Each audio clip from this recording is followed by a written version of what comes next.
Seja bem-vindo mais uma vez ao nosso canal. Hoje nós temos outro tema relevante, importante e que vai contribuir para o seu conhecimento.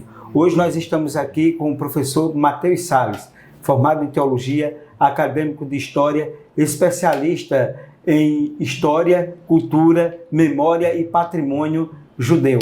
Neste dia em que nós iremos entrevistar o nosso querido professor Mateus Salles, nós gostaríamos de tratar de um tema, até porque nesses dias nós comemoramos o Dia do Arqueólogo. A arqueologia é a ciência que estuda a cultura material deixada pelo homem ao longo da história.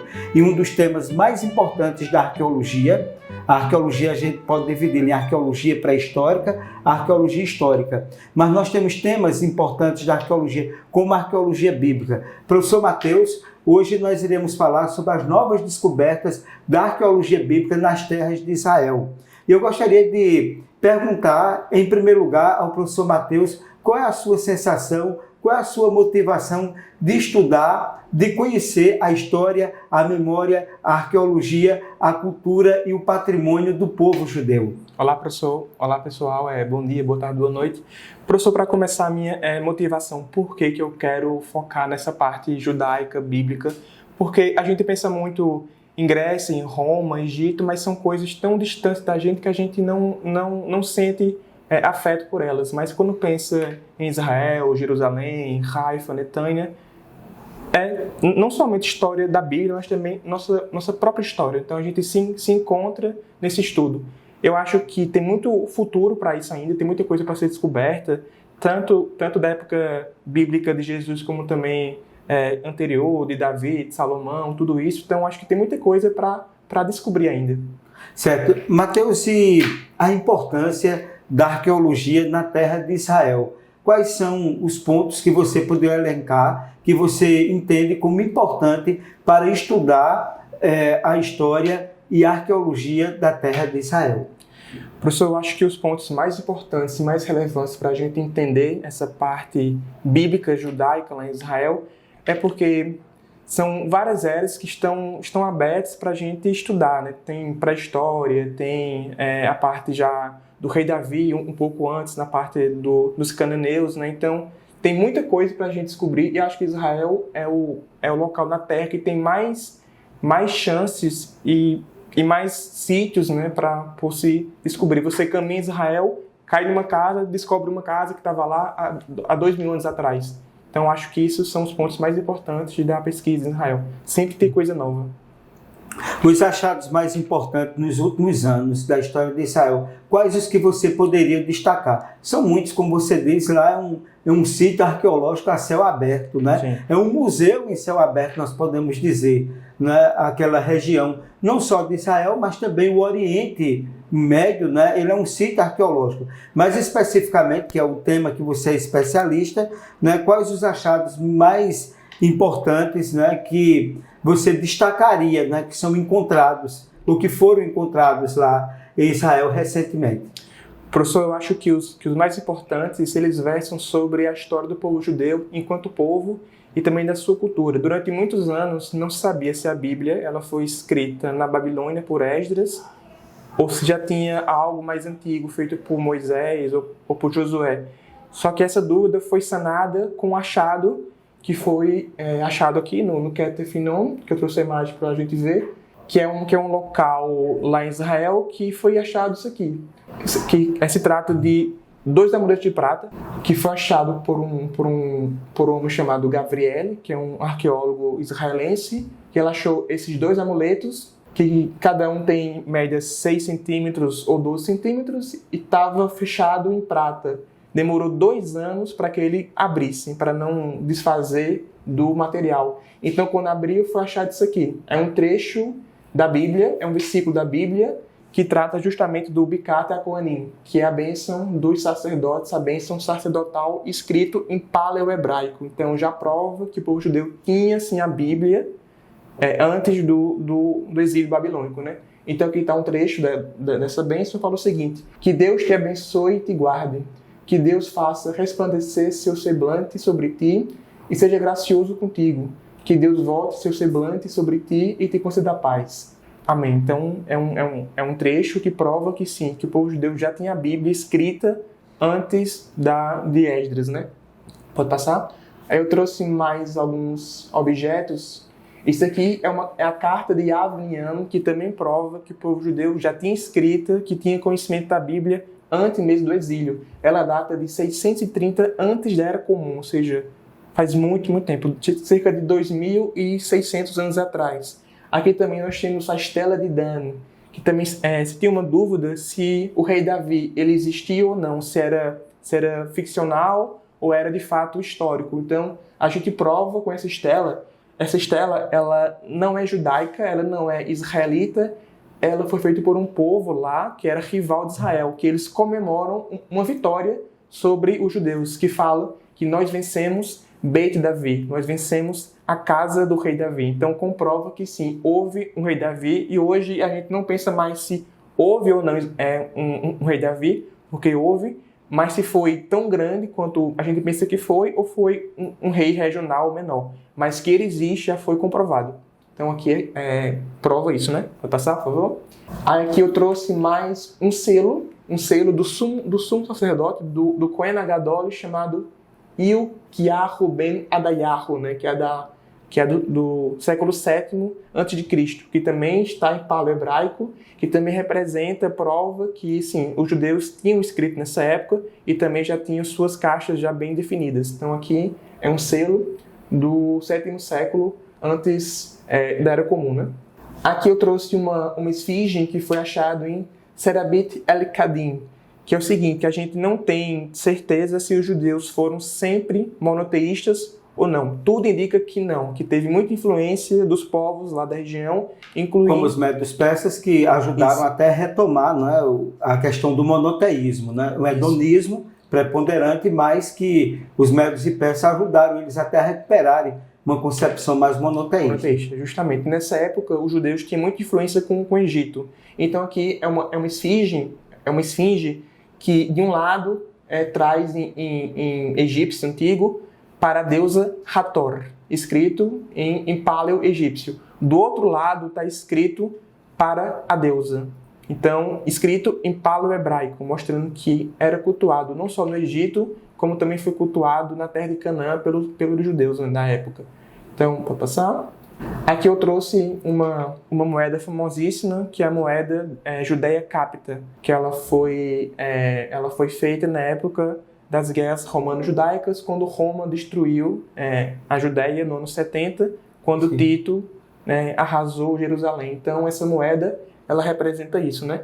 Aqui eu trouxe uma outra moeda, que é um pouco depois disso, quando se tem a guerra mais de guerrilha dos judeus contra os romanos. Isso aqui foi do Shimon, que é o Shimon Bar Kokhba, que foi o líder da revolta contra Roma, né? Então, que é uma moeda que está escrito em paleo-hebraico: Shimon lecherut Yerushalayim, Simão para a liberdade de Jerusalém. E qual foi o imperador assim romano nesse contexto aí que foi, né, contextualizado como um dos mais violentos em relação, que a gente sabe que o Império Romano ele predominava, né, e houve uma ostensividade muito forte com relação aos judeus, menos na cidade de Éfeso. Éfeso parece que foi uma cidade que foi mais permitida uma convivência, né, entre o poder instituído de Roma com os judeus. Mas no cômputo geral, os judeus foram duramente perseguidos, né? E nesse contexto aqui, qual era o imperador que,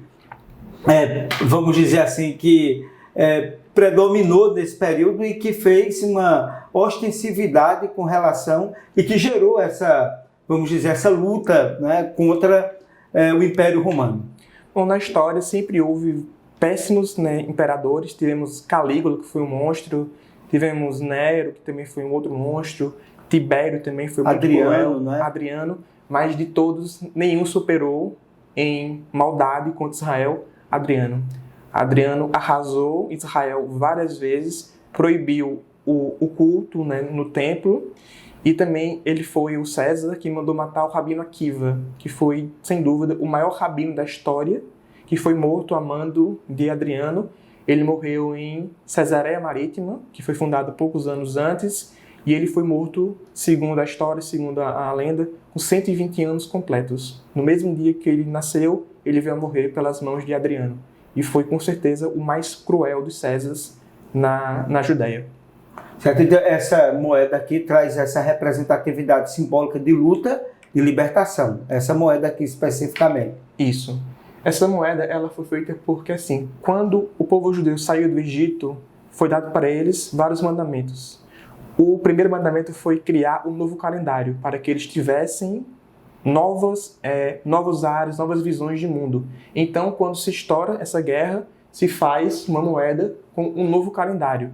Então, se conta do ano 0 até o ano 3. O ano 1, 2 e 3 da libertação de Israel, quando eles lutaram e combateram Roma. Ok. Mateus, e vamos pensar aqui, né? Qual foi, no seu contexto, o ponto mais relevante, né, dessas novas descobertas, né, que você diz assim, poxa, isso aqui é uma prova inconteste, né, daquilo que é narrado no texto hebraico, né, que é exatamente o Antigo Testamento, né, principalmente, que você diz assim, isso aqui é uma descoberta muito importante para a nossa história, para a nossa memória, né, para a nossa cultura, para o nosso patrimônio. Qual foi para você o marco dessas descobertas? Professor, eu acho que o mais importante a gente pode dizer que foram dois. O Keter Finon, que foi aquele amuleto que mostrava a bênção dos sacerdotes, como também já foi passado aqui a carta de Avniam. A carta de Yavniam, ela foi escrita por um judeu pobre, camponês, que estava... Acho que tem mais, pode passar, por favor? Ele estava escrevendo para alguém, pode passar. Estava para um líder regional, falando para ele para que ele ajudasse a ele ter suas roupas, suas vestes de volta, porque ele era muito pobre, ele não tinha como dar algo, né, de garantia, então deu justamente para ele aqui a carta de Avniam, que tá em Palebra, pode passar mais uma, que mostra justamente que eles tinham consciência do versículo bíblico, que ele fala, olha, se eu não tenho nada para oferecer, eu empresto minhas roupas. Mas Êxodo fala, Moisés, que quem empresta uma roupa como garantia tem que ser devolvido até o pôr do sol. Porque como que eu vou passar o frio da noite? Então, esse rapaz, né, que escreve a carta, ele aponta para esse versículo. Então, prova também que ele tinha consciência plena dos versículos antes mesmo do exílio na Babilônia. Os judeus têm que ter como provar que a Torá ela é mais antiga do que o exílio. Então, acho que são os mais importantes atualmente são esses. O que é que motiva você a estudar com profundidade, né, com amplitude, né, e com tanto gosto, com tanto dedicação, né, à história, à memória, ao patrimônio, né, à língua desse povo que tem uma relevância para a história mundial, que está num contexto de uma das áreas do planeta Terra importantes, né? Até porque está ali no Oriente Médio, e o Oriente Médio liga 3 continentes, a África, a Europa e a Ásia. O que é que motiva você a estudar essa história desse povo que tem, acima de tudo, uma relevância tão grande na história mundial? Professor, eu acho importante porque assim, os judeus sempre foram perseguidos durante toda a história da humanidade. Foram expulsos da Espanha em 1492 pelos reis católicos, foram expulsos de Portugal pelo rei Manuel, foram expulsos de França, Inglaterra, Alemanha, depois sofreram o Holocausto, seja na Europa, seja na Ásia, seja na África também, foram perseguidos, mas sempre mantiveram sua cultura, sua fé intacta. Mas hoje em dia, quando se tem mais liberdade para sê-lo, estamos caminhando para a assimilação. Então, acho que essa pesquisa ela é importante, ela é fundamental para que a gente entenda nossa história, nossas raízes, para que a gente não se deixe sair, né, deixar a nossa origem de lado, esquecer quem somos em prol da assimilação moderna. Bom, assim como Mateus ele tem estudado, né, com profundidade um tema tão importante, não é? É importante também nós conhecermos a história, a memória, o patrimônio, a cultura, né, desse povo que, sem sombra de dúvida, nos influencia tanto no nosso cotidiano e que muitas vezes nós não percebemos. Agradecemos a você mais uma vez por participar do nosso canal, para aprender um tema que eu sei com certeza que vai ajudar a você a mudar os seus horizontes, para que você perceba a importância de tantas coisas que aconteceram, que acontecem na história do mundo e que vão nos impactar. Mateus, qual a mensagem final que você apresentaria, né? E dizendo aí um texto que você considera importante, né? Eu queria que você dissesse em hebraico e depois português, né? Um texto bíblico que você diz, esse texto, ele é de fato importante e ele tem um significado na história do meu povo, na história da minha vida. Professor, eu acho que a mensagem mais importante agora deve ser dessa luta pela nossa permanência enquanto povo e não deixar ser assimilado. Então, eu acho que uma frase muito importante que pode ser dita agora é o versículo da Bíblia, Salmo 121, que ele fala assim: Shilama lo tesaninai mechaim, mechai meavo esri, esri men Hashem, ose shamai evet haaretz. Eleva os meus olhos para os montes, de onde virá meu socorro? Ele virá de Deus que fez os céus e a terra. Então, acho que essa é a mensagem que a gente tem que ter. Sempre será difícil a nossa convivência, mas sempre com fé a gente vai seguir e vamos continuar enquanto povo unidos, né, para um bem melhor, que é a ética, que é a moral, que é a justiça.